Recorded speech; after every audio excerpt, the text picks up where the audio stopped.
pessoal, sejam todos bem-vindos ao Clique Beleza. E essa semana nós contaremos com a presença especial da psicóloga Luana Girão. Ela que é psicóloga e psicoterapeuta e atende na área de Brejo Santo, Ceará. E o assunto que nós iremos abordar essa semana é um assunto que foi muito bem trabalhado pelo Ministério da Saúde, que é a saúde mental, a depressão. E o mês de setembro, não só as redes sociais, o Ministério de Música, como algumas digital influencers, foram bem assíduas, trabalharam muito bem esse assunto. E qual assunto nós iremos abordar hoje?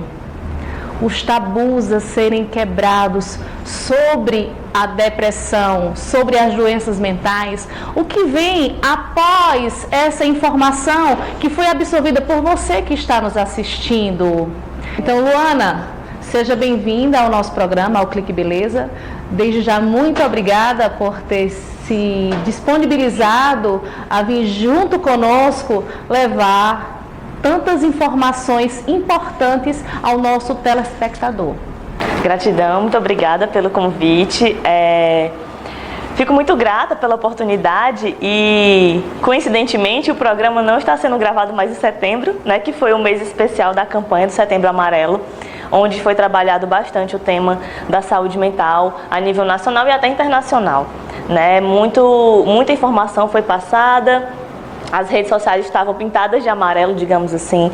Tivemos casos graves que vieram à tona na mídia também, casos de suicídio, enfim, questões que precisam ser discutidas, né? Eu ouvi alguns comentários assim, de pessoas até falando que parece que no mês de setembro os problemas de saúde mental ficaram mais evidentes, mas na verdade ficaram mesmo, e é importante que fiquem, para que a gente possa discutir de forma mais aberta. E aí, quando você me convidou, né, e a gente estava pensando na proposta para a gente conversar aqui, eu pensei o seguinte, né? As pessoas já têm informação suficiente, ou não sei se suficiente, mas tem uma qualidade importante de informações e quantidade também, através da internet. Hoje em dia qualquer pessoa pode ir lá no Google. Tem acesso. Exato, vai no Google e joga lá depressão. Então você consegue saber quais são os sintomas, até as formas de tratamento. A pessoa às vezes até se diagnostica antes mesmo de procurar um profissional. Tem muito disso, né? As pessoas já... Não, eu atendo muito isso, já chego no consultório com um diagnóstico fechado que ela mesma colocou. Não, eu sou bipolar. Se autoavalia. Eu sou bipolar, Luana, por isso. Não, vamos com calma. Um diagnóstico de um transtorno não é feito assim de forma tão simples. Então, por essa informação estar bem difundida, o que eu noto na minha prática profissional? Que as pessoas, por mais que elas entendam e conheçam o que são as questões de saúde mental, o que são as doenças mentais, por assim dizer, os transtornos mentais, elas têm muitos tabus ainda para dar o passo seguinte, que é se cuidar, relacionando a sua saúde mental. Então eu fiquei, poxa vida, a gente precisa cada vez mais desconstruir esses tabus, porque buscar ajuda e buscar cuidado em saúde mental, seja com profissionais ou seja promovendo isso no seu dia a dia, sozinho mesmo, é um passo fundamental para a gente começar a transformar essa realidade de tanto adoecimento, né? Para que a depressão, aos poucos, deixe de ser a doença do século, para, sei lá, de repente no próximo século já não ser mais a depressão. Exato, até porque a depressão ela leva a várias outras doenças. Exato. Mesmo? Exato. Falando um pouquinho especificamente sobre a depressão, ela é multifatorial. O que é que isso quer dizer? Tem muitos fatores que influenciam para se firmar ou para se formar, né, um quadro depressivo. E a depressão ela tem muitas formas de acontecer. Então tem pessoas que não apresentam um quadro muito convencional de tristeza e isolamento. Tem gente que está trabalhando, tem gente que está fazendo suas atividades diárias e mesmo assim se encontra no estado depressivo. Então o que é que caracteriza de fato a depressão, né? Pontue pra gente. Pronto. As características mais específicas de quem está entrando num quadro ou já permanece algum tempo no quadro de depressão. Acho que a grande informação, o grande centro, digamos assim, né, em torno do qual gira a depressão, é uma profunda falta de sentido. na vida, uma profunda falta de sentido nas atividades que realiza. Então, um profundo desânimo diante da vida. Então, independente da quantidade de coisas que você está fazendo, às vezes você está extremamente ocupado e você continua com aquele vazio existencial, aquela sensação de que a sua vida não tem valor, de que as suas atitudes não servem de nada, de que tanto faz você estar presente ou não, né? E aí é um momento de parar e observar realmente o próprio corpo e observar os pensamentos, porque assim, esse vazio ele começa a produzir outros sintomas, certo? E aí, como eu falei, vem a sensação de não ter qualidade, de não ter valor diante da vida, a sensação de que as pessoas que estão ao seu redor não gostam de você, a sensação de que todo mundo na rua está olhando para você de uma forma negativa. Você não enxerga progresso. Exato. Em um aspecto da vida. Exato. Mesmo às vezes fazendo muitas coisas, parece que a vida está meio estacionada, né? Então, e o que é que eu noto? Que os tabus em torno disso ainda são muito grandes, né? E assim, as pessoas, quando a gente pensa muitas vezes em saúde mental, e eu sei porque eu trabalhei muito tempo na política pública, né, no SUS mesmo, atendi durante muito tempo em Fortaleza, fui residente, né, na área da saúde, fiz residência e também atuei aqui em Brejo Santo, na área pública. Quando a gente pensa em saúde mental, a gente pensa, infelizmente, em doença mental, né? A gente não consegue, a gente fala saúde mental e aí muitas vezes o que vem são pessoas com transtornos mentais graves. É essa a imagem que vem na nossa cabeça. E aí a ideia é a gente começar a pensar um pouco, não, saúde mental todo mundo precisa ter, né? Transtornos mentais, doenças mentais, algumas pessoas têm mais, outras menos, mas a saúde mental todo mundo precisa, né? Luana, e por que as pessoas ainda apresentam tamanha resistência em buscar o tratamento, um profissional da área? Pronto. Aí eu quero abordar esse aspecto, essa temática de duas formas, tá? Do ponto de vista profissional, por que as pessoas têm resistência em buscar o trabalho do profissional para cuidar da saúde mental, e também por que elas apresentam resistência em cuidar de si mesmas, mesmo que seja sozinho, né? Então eu vou abordar esses dois aspectos. E aí falando primeiramente da questão profissional. Eu escuto algumas falas de forma muito recorrente, certo? E eu acho que isso vai dar algumas pistas para a gente pensar, para a gente discutir aqui por que as pessoas ainda têm tanta dificuldade de procurar psicólogo, ou psiquiatra, ou outros profissionais. E tem uma frase muito típica, principalmente aqui do interior, do Nordeste, a gente escuta muito isso, é assim: eu não vou procurar psicólogo ou não vou procurar psiquiatra porque eu não sou doido. Né? Você já deve ter ouvido isso, né? Muitas pessoas que já devem ter lidado com isso. E aí isso é um tabu que se construiu há muitos anos atrás, quando os cuidados em saúde mental eram restritos aos hospitais psiquiátricos. Antigamente, os únicos recursos que as pessoas tinham quando adoeciam era serem levadas muitas vezes para os hospitais. Né? Então, as pessoas que tinham cuidados psiquiátricos, digamos assim, eram os loucos da sociedade que ficavam enclausurados dentro de uma instituição para que não causassem constrangimentos e transtornos na rua, digamos assim. Né? E aí as pessoas, não vou procurar um psiquiatra porque agora eu vou dar a mim mesma uma declaração de não ter sanidade, exatamente, de não ter sanidade mental. Né? Então, isso, por incrível que pareça, ainda é muito comum. Né? Em 2019, na era da informação, isso ainda é muito comum. Outro aspecto que eu vejo muita resistência das pessoas, né? Elas relacionam muito a religião ao cuidado em saúde mental. Deixa eu me aprofundar um pouco sobre isso. A outra fala recorrente que eu escuto é a seguinte: eu não preciso de ajuda profissional porque meu psicólogo ou meu psiquiatra é Deus. Né? As pessoas têm essa, você também já deve ter ouvido. Sim. Esse tipo de fala. Ótimo, a religiosidade, a fé, a religião e a espiritualidade, todo esse conjunto é fundamental para a nossa saúde mental. Né? A gente chama a fé, por exemplo, a fé de forma bem ampla, né, independente de religião, a gente chama ela de um fator de proteção, certo? Do mesmo jeito que existem fatores de risco para a saúde mental, a gente também tem fatores de proteção. A fé e a religião são fatores de proteção importantes. Por quê? Porque a pessoa está vinculada a um grupo que a protege, que cuida dela, ela está exercitando essa questão de olhar para si mesma, de rever os seus atos, né? No geral, as religiões elas pedem isso das pessoas, que as pessoas cresçam e evoluam humanamente. Isso é muito importante. A questão é quando você paralisa nisso, né, e acredita que isso por si só é suficiente, né, e você acaba não buscando um profissional que vai ter conhecimento técnico. Aí é a diferença. A religião, ela traz suporte emocional, traz suporte social, mas o profissional vai te trazer um suporte técnico, com informações científicas, técnicas que podem colaborar, né, no teu tratamento. Então, um psiquiatra, ele vai entrar abordando toda a sintomatologia, todos os sintomas, abordando a questão dos medicamentos para reorganizar a sua química interna, digamos assim, né? Organizar o seu corpo.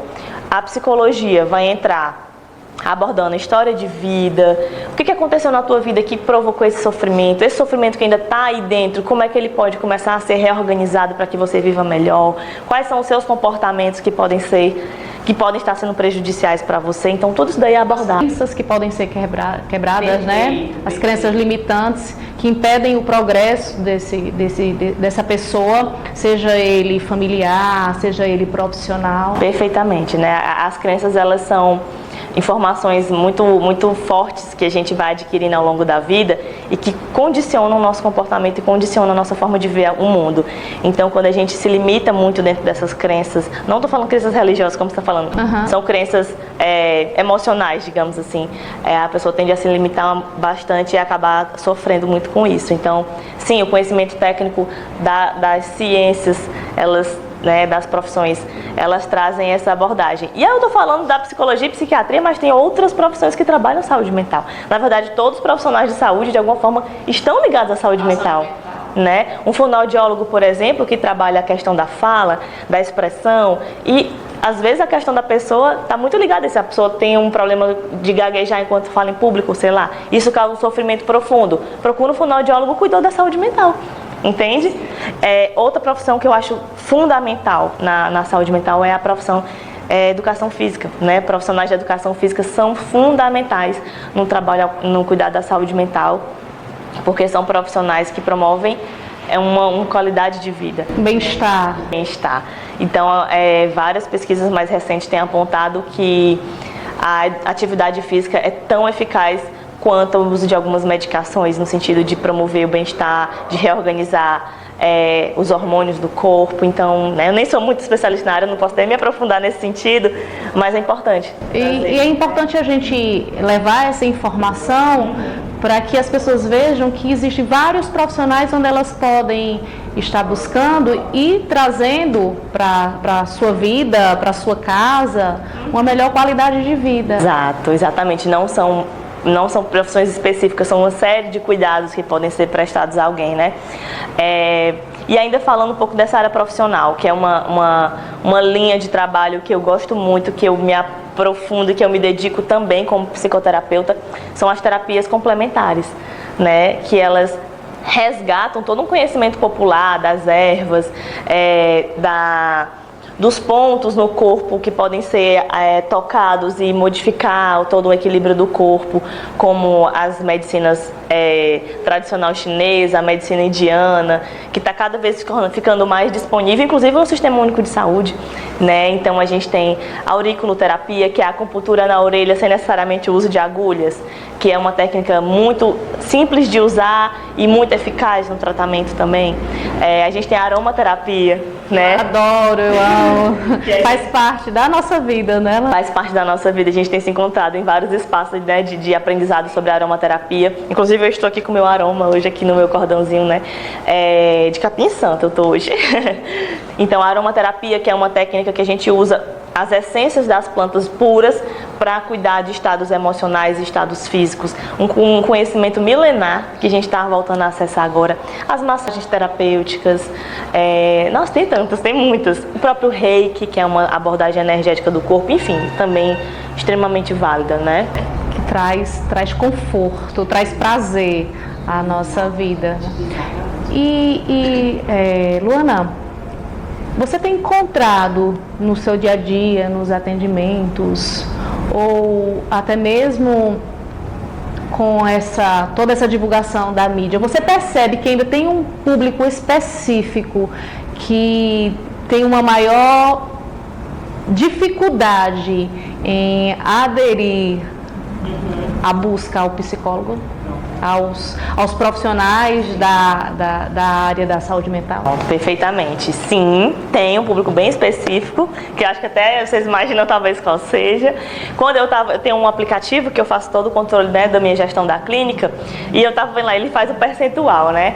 E aí quando eu fui olhar, eu estou falando da minha amostragem, né, pessoal ali no consultório, mas que diz muito da realidade, que também era a mesma realidade quando eu trabalhava no SUS, que das pessoas que eu acompanho hoje, por exemplo, 95% são mulheres e só 5% são homens.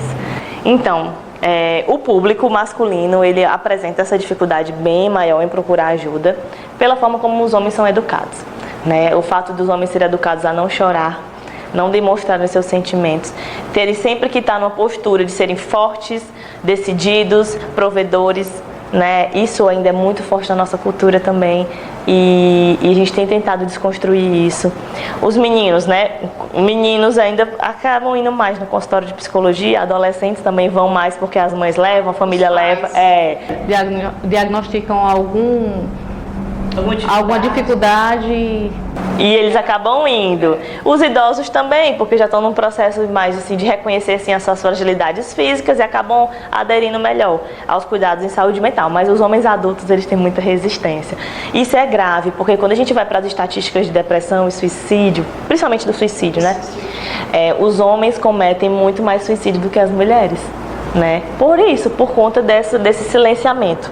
Essa história de silenciar as emoções, não abordar, não falar disso com ninguém, sempre está tratando isso de uma forma superficial, buscando válvulas de escape, só que não resolve as suas questões internas e acabam adoecendo muito mais, né? Então é importante a gente estar discutindo isso, trazendo isso à tona, para que homens possam ouvir essa fala, para que eles possam realmente se abrir ao cuidado e não precisar adoecer num nível tão profundo, né? Sem contar que quando, principalmente o chefe da família, ele adoece, automaticamente ele adoece toda a família. Sim, isso acontece bastante, sim.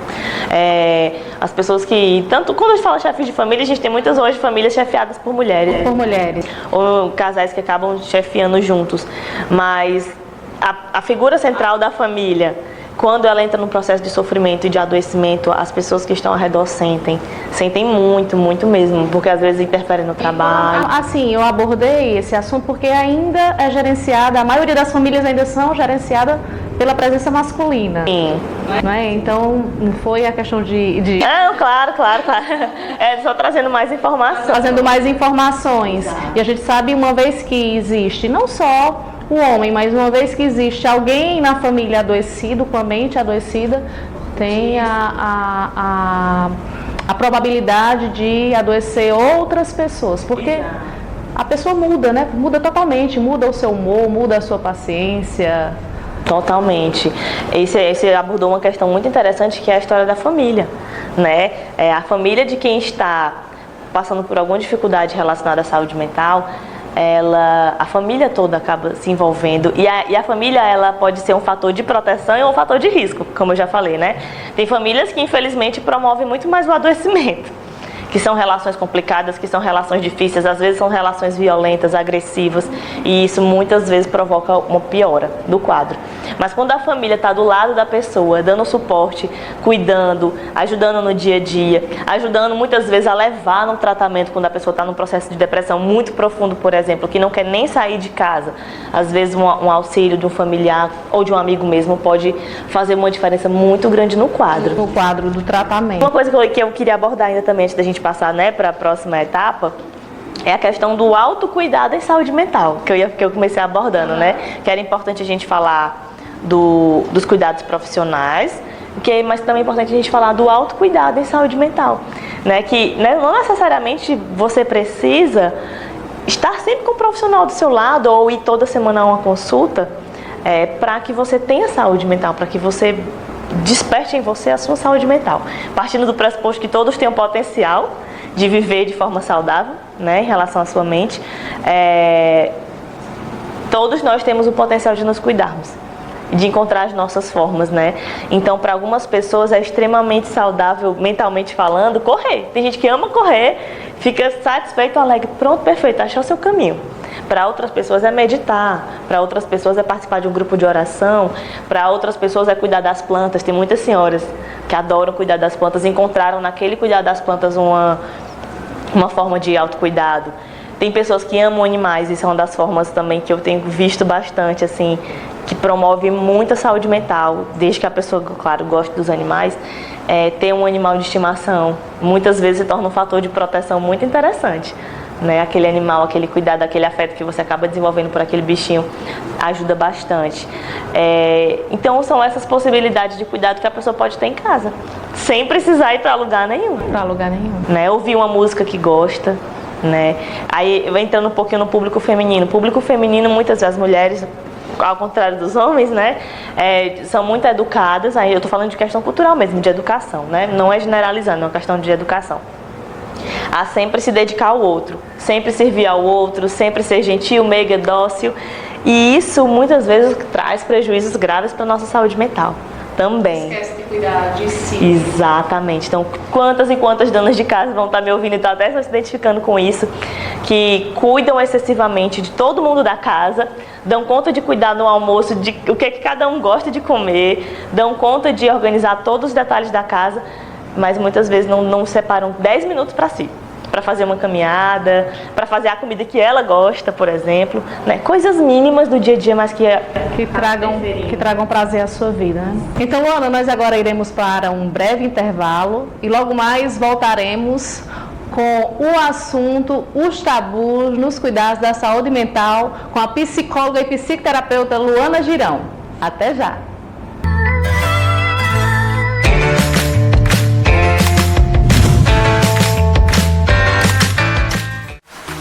Atenção pessoal, a Ótica Diniz está com uma super promoção para todos vocês. É isso mesmo. Olha aí, galera, na compra de um óculos de grau ou de um óculos de sol, você compra o segundo óculos com 50% de desconto. É isso mesmo, 50% de desconto. Ah, e tem mais, você pode parcelar em até 10 vezes sem juros. Gente, Ótica Diniz, a maior e melhor rede de óticas do Brasil.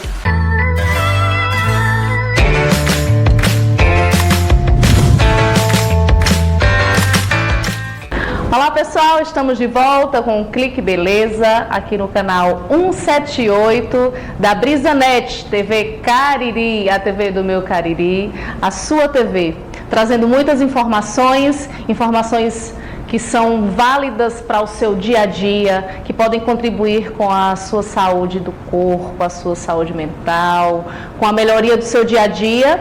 E hoje nós contamos com a presença da psicóloga Luana Girão.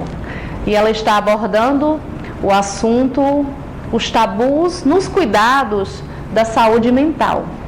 Como foi abordado logo no início do programa, o mês de setembro, trabalhou com vocês que acompanham redes sociais, TV, rádio, que sempre está ligado com as informações.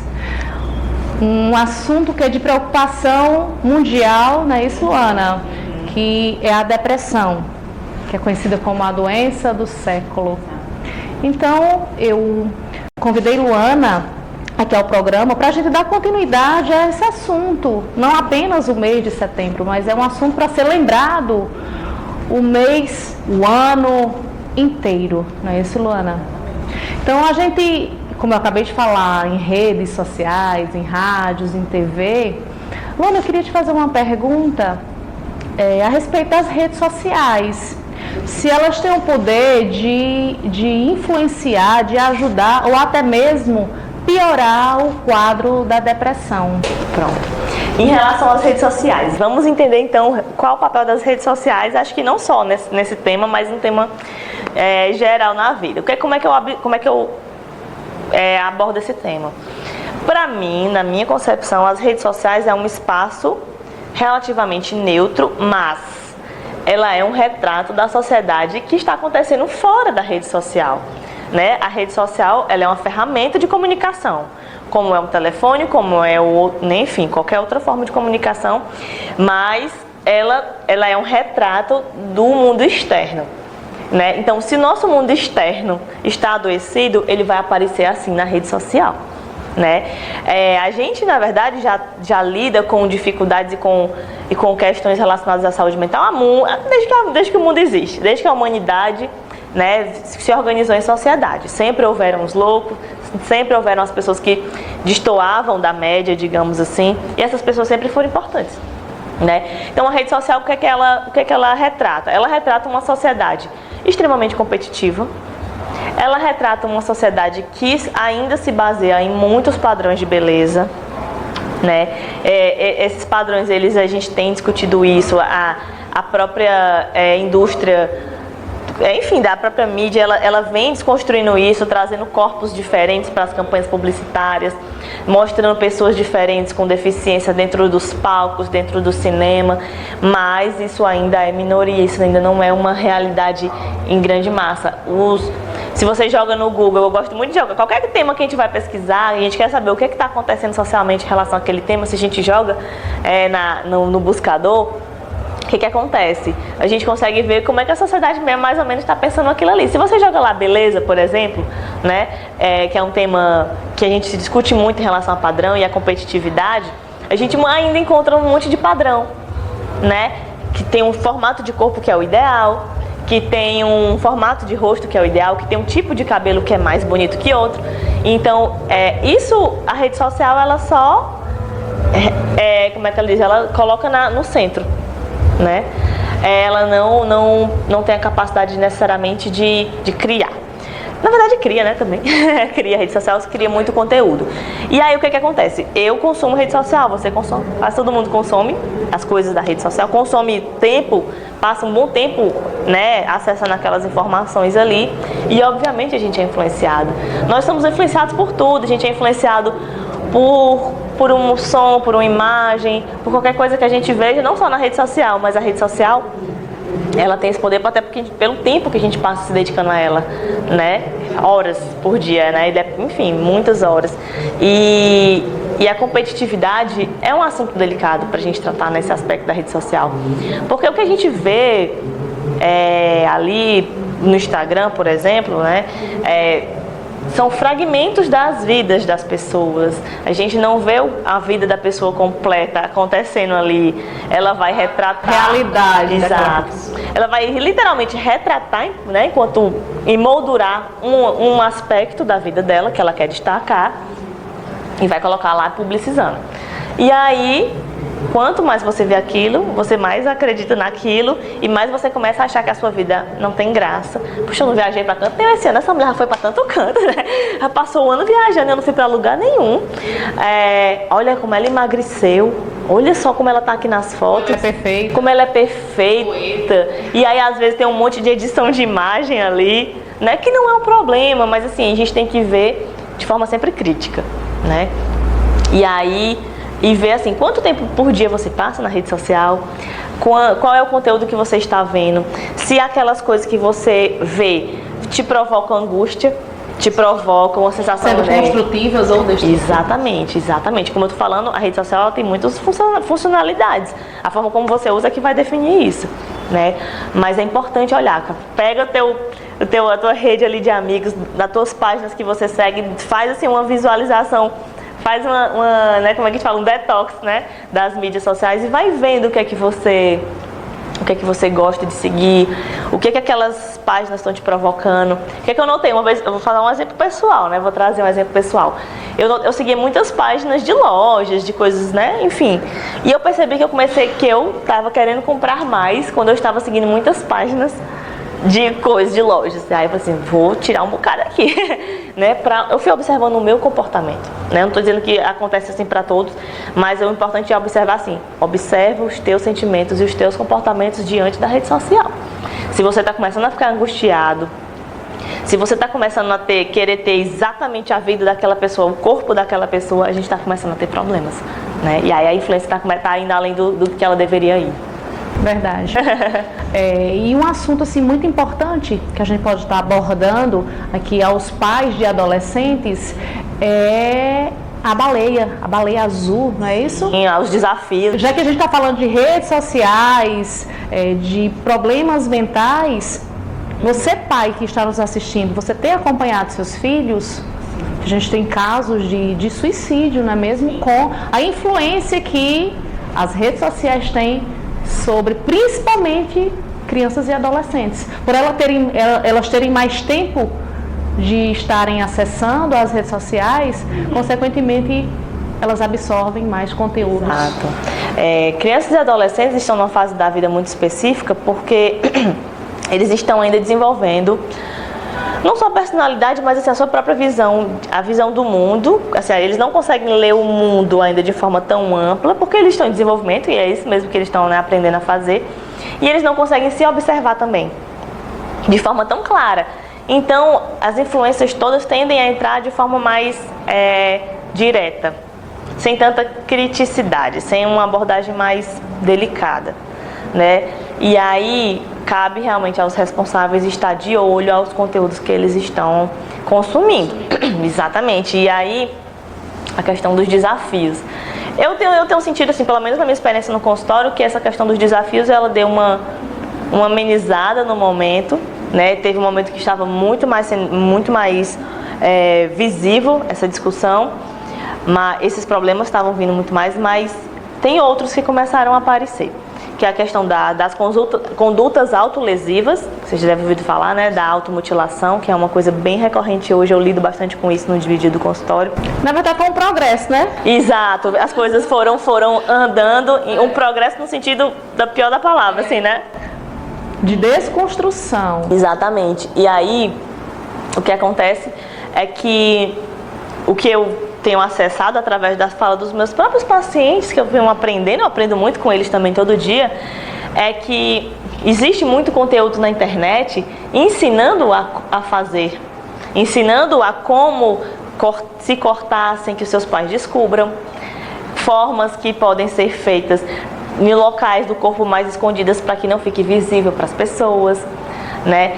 Essa questão da autolesão surgiu muito como uma alternativa, uma forma dos adolescentes, principalmente, lidarem com a tensão. Tensão, assim, estão muito tensos, muito ansiosos, e aí o argumento, as coisas que eles falam que a gente tem que ouvir, tem que ser levado em consideração, é que aquilo ali alivia a tensão. Muitas pessoas criticam. Isso é só uma forma de chamar a atenção. Gente, vamos parar para refletir sobre essa fala. Para chamar a atenção, eu passo um batom bem bonito, eu não preciso me cortar. Então vamos pensar no nível de sofrimento, tô falando de mim, né? Mas assim, vamos pensar no nível de sofrimento que um adolescente está para precisar se cortar para que alguém olhe para ele. Será que a gente não está esquecendo demais, então, desses adolescentes? De perguntar como é que eles estão se sentindo, de perguntar o que é importante para eles, de dar um pouco de liberdade, obviamente com limites, mas deixar que eles vivam um pouco as suas próprias experiências, sem tanto medo, né? Dosando, obviamente, o que é o limite para aquela família. Claro, cada família vai encontrar os seus próprios limites, mas é importante a gente olhar para os adolescentes.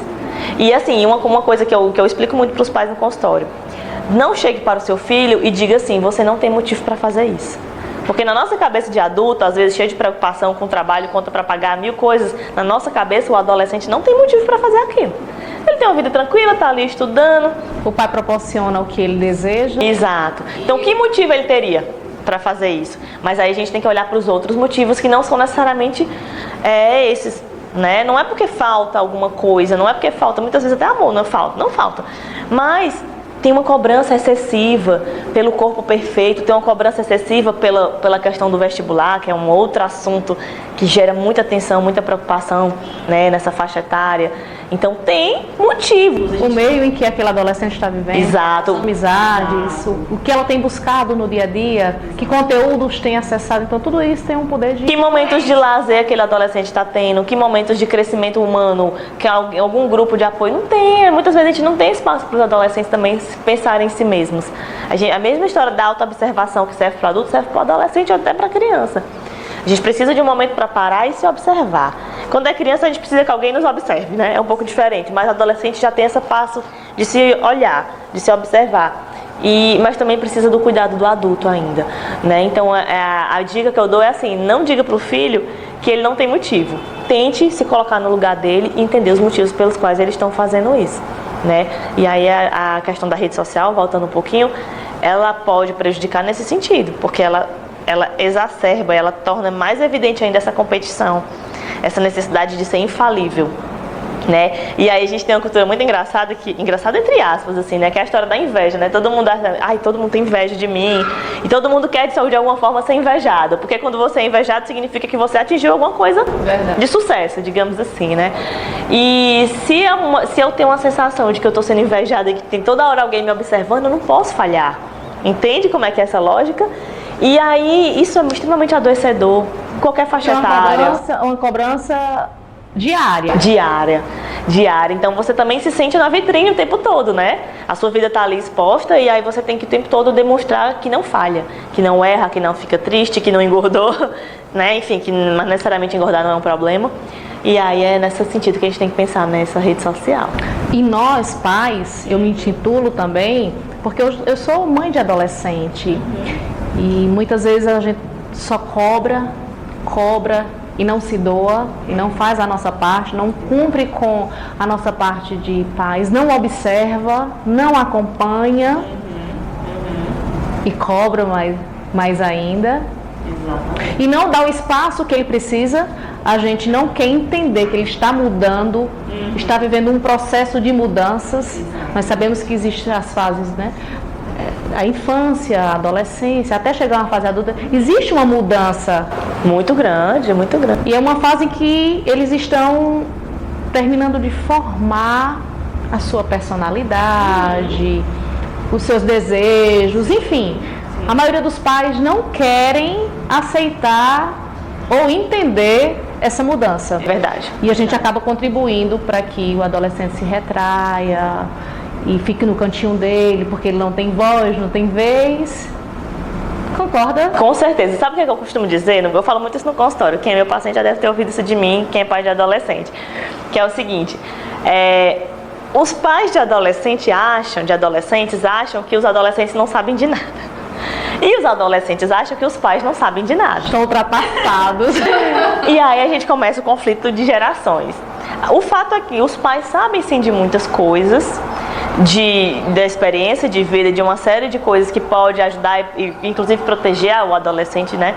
Mas o adolescente também sabe de um monte de coisas novas, de coisas específicas da geração dele, de coisas de uma linguagem que só eles usam, né? E aí a gente não pode estar desprezando também o conhecimento que o adolescente tem diante da vida. A ideia é que ele se aproxime, tenta entender o ponto de vista do teu filho, da tua filha diante do mundo. E até diminuir esse excesso de proteção.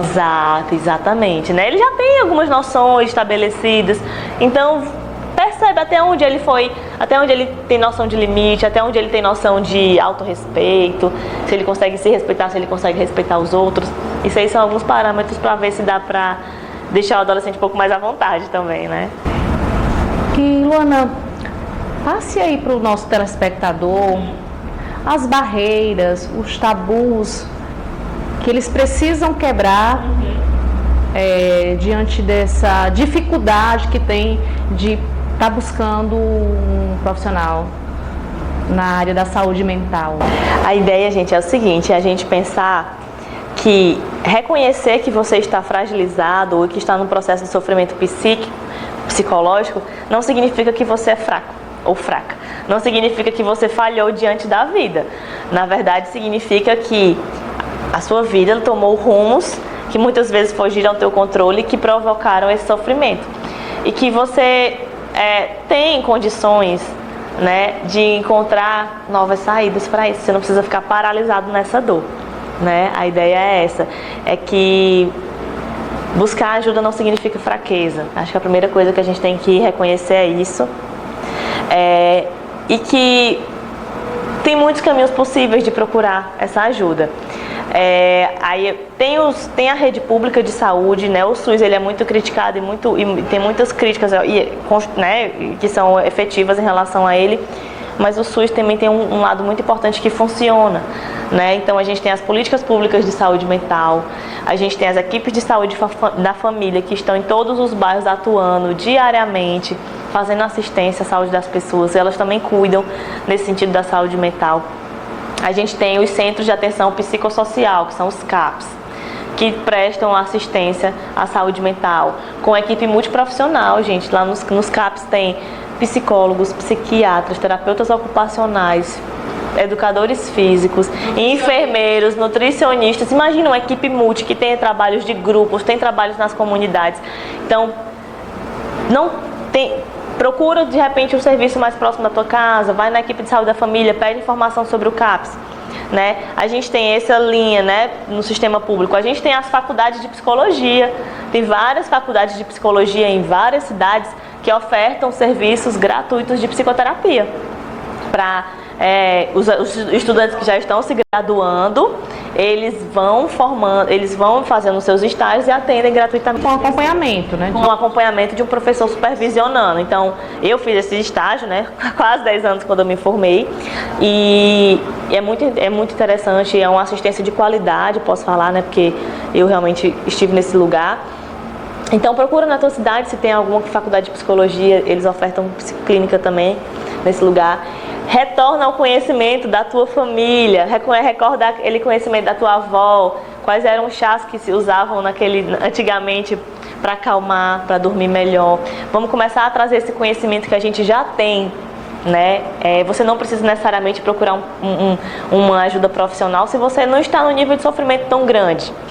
Mas se você nota que já tem alguns sinais, seu corpo já está dando alguns sinais, o que é que você já pode fazer por conta própria? Eu podia começar uma caminhada essa semana. Acho que a caminhada já vai me ajudar, já vou me sentir melhor. Pra dormir melhor. Já posso cuidar melhor da minha alimentação. Desculpa, acabei nem abordando a questão da alimentação, até porque não é muito minha área, mas a alimentação influencia muito também na questão da saúde mental. Então, pode olhar o que você consegue fazer em relação ao seu autocuidado. Isso já é um passo fundamental. Observa o teu corpo, é outra dica importante. Olha os sinais, está começando a ter insônia demais, está começando a ter dor muscular demais no corpo, sem causa física aparente, vai investigar então o estresse. Vai investigar, vai olhar para isso, o que é que está causando estresse excessivamente na sua vida, o que é que dá para mudar um pouco, né? Tem alguma coisa que dá para mudar. Fora isso, a gente tem as clínicas de psicologia particulares, tem as clínicas psiquiátricas, né, os psiquiatras que atendem, terapeutas ocupacionais, enfim, né, são esses caminhos aí. Você repassou um leque de opções onde você que está nos ouvindo pode estar se proporcionando e proporcionando aos que estão à sua volta, seja no seu trabalho, seja na sua casa, seus amigos, as pessoas que estão à sua volta, uma melhor qualidade de vida. Exatamente. Porque penso eu que nós não estamos nessa vida só por estar. Nós temos um propósito aqui. E acredito que o primeiro propósito é cuidar de si mesmo. Exatamente. E assim levar as pessoas em sua volta também qualidade de vida. Não é isso, Luana? Exatamente. E perceber, acho que a ideia de hoje era muito assim, desmistificar, né, essas ideias, achando que saúde mental é um bicho de 7 cabeças. Saúde mental, a Ediliane falou uma expressão que eu queria que vocês entendessem que é sinônimo. Saúde mental é exatamente qualidade de vida. Né? Não é possível ter saúde se você não tiver saúde mental. Gente. Saúde mental é a nossa capacidade de viver, de estar com as outras pessoas, de nos relacionar. Então, quando a gente está falando da saúde mental, a gente está falando de como promover uma vida com mais qualidade, né? E que cada pessoa tem dentro de si um potencial para fazer esse autocuidado. E quando esse autocuidado, e quando esse não está dando conta, digamos assim, é a hora de procurar ajuda. E que não tem problema nenhum em procurar ajuda quando é necessário, né? E é isso. Saber ter humildade até nessas horas. Exatamente, exatamente. Não se sentir fraquejando só pelo fato de estar pedindo ajuda. Na verdade, quem pede ajuda é bem forte. É bem corajoso reconhecer suas fragilidades e buscar uma melhora, né, na sua vida. E Luana, eu gostaria que você deixasse a sua mensagem ao meu telespectador, para a gente fechar o nosso programa de hoje com chave de ouro. A ideia, então, gente, assim, acho que a mensagem que eu posso deixar é assim: olhe para si mesmo, né? Observe a si mesmo, observe seus pensamentos, observe os seus comportamentos, observe onde em você, o que em você pode começar a ser modificado para que algumas coisas ao seu redor comecem a se transformar, né? A gente tem um ambiente que interfere na sua vida, claro, mas você tem o poder também de interferir nesse ambiente. Então, use esse poder que você tem. Muito obrigada. A minha gratidão pela sua presença aqui no nosso programa. Tenho certeza que iremos ajudar a muitas pessoas que irão nos assistir. A minha gratidão a você que está nos assistindo. Quero te dizer que o maior motivo de eu estar aqui no Clique Beleza é poder levar até você essa beleza interna e externa. Se você se sente bem do jeito que você é, do jeito que você faz as coisas em sua volta, proporcionando bem, isso é maravilhoso. Não tem preço você levar bem-estar ao próximo. Agradecer a Deus por o dia de hoje, dele poder nos proporcionar este momento tão grandioso. Agradecer a Kerk Cariri, de Juazeiro do Norte, que é quem me veste hoje. Agradecer a Dasli Cosméticos, que é a patrocinadora do Clique Beleza. Fiquem com Deus e uma ótima semana!